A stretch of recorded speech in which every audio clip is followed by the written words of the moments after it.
Nah, setelah itu kita masukkan yang tadi, yang di A, itu berarti plus di bagian A di depannya kita tulis plus B, ya. Yang bagian B, cek yang belum diuangkan. Kita ngeluarin cek, ya. Perusahaan ngeluarin cek untuk membayar supplier. Pada saat kita ngeluarin, kita catat di perusahaan. Kalau kita ngeluarin cek berarti uang kita berkurang dong, ya, di perusahaan. Nah, di perusahaan sudah mengurangi. Tetapi karena cek tersebut belum diuangkan atau belum dicairkan ke bank, berarti bank belum mencatat. Nah, jadi berarti yang harus mencatat adalah bank. Nah, karena duitnya berkurang, jadi berarti min B, ya. Lalu yang C, wesel tagih berikut bunganya diterima oleh bank, ya, belum dicatat dalam jurnal. Nah, kalau dalam jurnal, yang mencatat jurnal siapa? Perusahaan. Nah, jadi yang harus mencatat adalah perusahaan. Kalau wesel tagih itu kan bayarnya langsung ke bank kan? Jadi berarti bank langsung mencatat, ya, duitnya masuk, duitnya bertambah.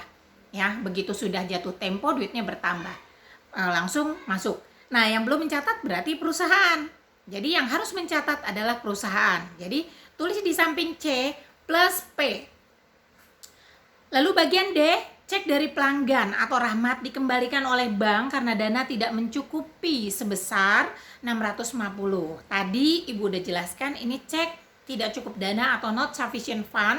Nah, di sini begitu kita menerima cek, perusahaan kan sudah mencatat duitnya nambah. Begitu ke bank, ternyata duitnya nggak cukup dana. Duitnya nggak jadi kita cairkan ceknya, ya, nggak jadi dibayar. Kita balik lagi dong, pulang dengan tangan hampa, ya. Nah, berarti tadi kita kan di perusahaan sudah mencatat duit kita bertambah. Ternyata bertambah nggak?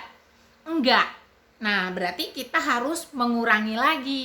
Jadi dikembaliin lagi ke semula. Jadi tulis min P di depan bagian D. Lalu yang E, beban administrasi bank, ya. Belum dicatat dalam jurnal. Bank kan langsung tuh ngurangin biaya administrasi.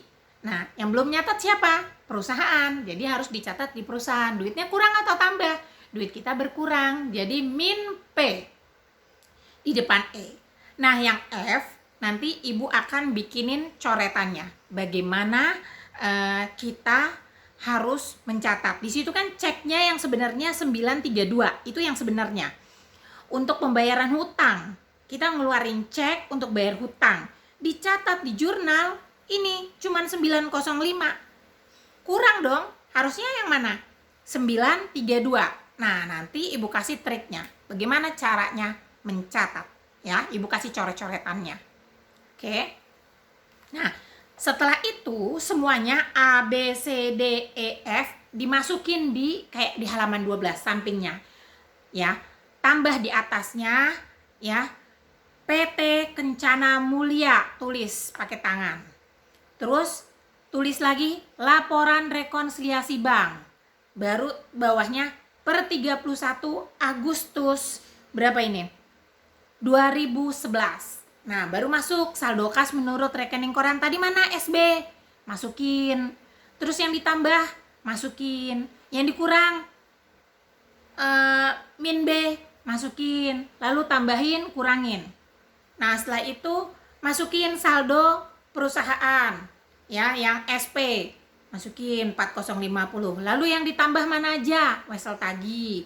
Ada yang dikurang mana aja? Cek kosong, beban administrasi bank, lalu ada kesalahan dalam mencatat cek, ya. Di situ masukin. Nah, ini totalnya sama kan? Berarti udah bener, ya. Terus mencatat jurnal. Nah, yang mencatat jurnal ini adalah perusahaan. Jadi kalian masukkan jurnal yang di dalam perusahaan aja, yang di bawah, ya, saldo kas menurut catatan perusahaan. Nah, ini tadi apa? Kas, ya. Wesel kasnya mana? Dari wesel tagih, kasnya 1008 wesel tagih. Nah, wesel tagih ini harusnya kredit ya, menjorok ke kanan ya, benerin ya. Kasih panah ke kanan. Terus pendapatan bunganya juga adanya di kredit, jadi di kanan. Karena ini angkanya udah di kanan, cuman tulisannya yang kurang menjorok ke dalam. Nah, terus yang beban-beban nih, cek kosong itu dari piutang Rahmat, beban lain-lain, hutang usaha CV Maju, Terus kas, karena dikurangin kasnya keluar. Jadi kasnya di bagian kredit 700.000. Ya, gitu.